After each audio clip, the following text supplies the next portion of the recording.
Hello, brass players. So here's a little mini music moment on brass. Because let's be honest, sometimes we can be really loud and warming up can be a little, it's pretty noisy. So I want to talk to you guys about something really important for brass players. So we have a mouthpiece, as you guys know. It's a little piece of metal, and honestly, the most important thing about your mouthpiece is using it to warm up.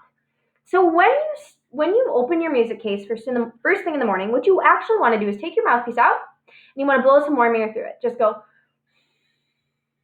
This warms your mouthpiece up, so it's going to be a lot easier to play. Next thing you want to do is just blow one note,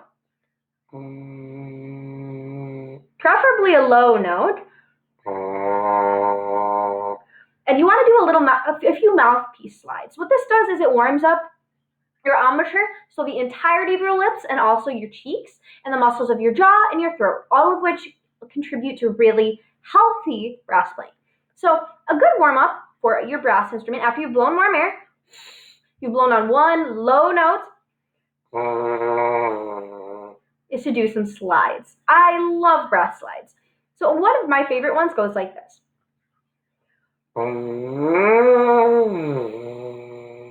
So I go, ba. That's up an entire octave and back down. And that can help us really get those higher notes easier. So sometimes I like to go. See how many I can do on one breath. And then once you feel pretty good about that, you can go on to. I like to call that the V exercise, where basically you're moving around different notes as fast as you can, so you kind of sound like a V. So you're like,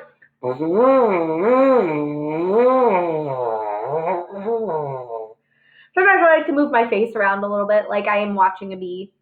But that's a really good warm-up. Another thing to remember about mouthpieces, brass mouthpieces, is when they get cold, they get a lot harder to play. So if you have the chance and you get the chance to play outdoors, like for a pep band or a marching band or something like that, what you want to do is you want to keep one hand around your mouthpiece. Because the warmer it is, the easier it's going to be to play as soon as you have to play next. So I like to just keep one hand around my horn. This is Elsie. Oh, she's not really super in view. But I keep one hand around my mouthpiece to keep it warm.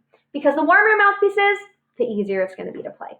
My last warm-up that I would recommend for you with your mouthpiece before you even put it in your instrument, do this before you put it in your instrument, would be to take your mouthpiece and go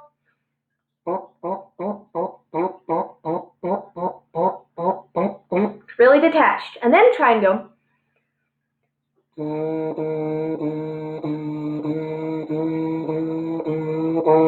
like very connected, and then make them so slurred it's almost like you can't even tell that they're different notes.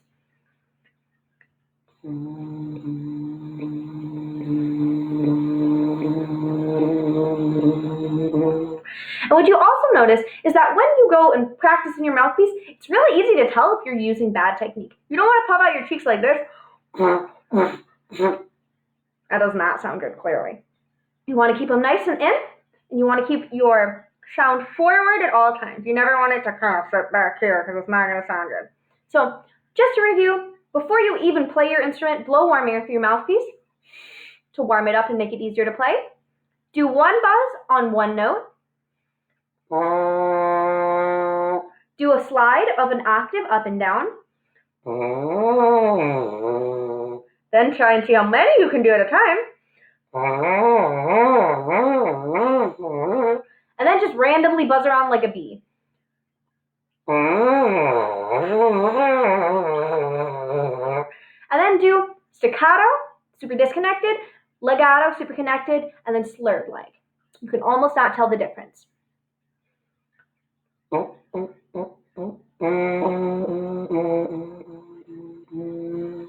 can also practice going loud to soft. So forte to piano and back to forte. On your mouthpiece, you can go.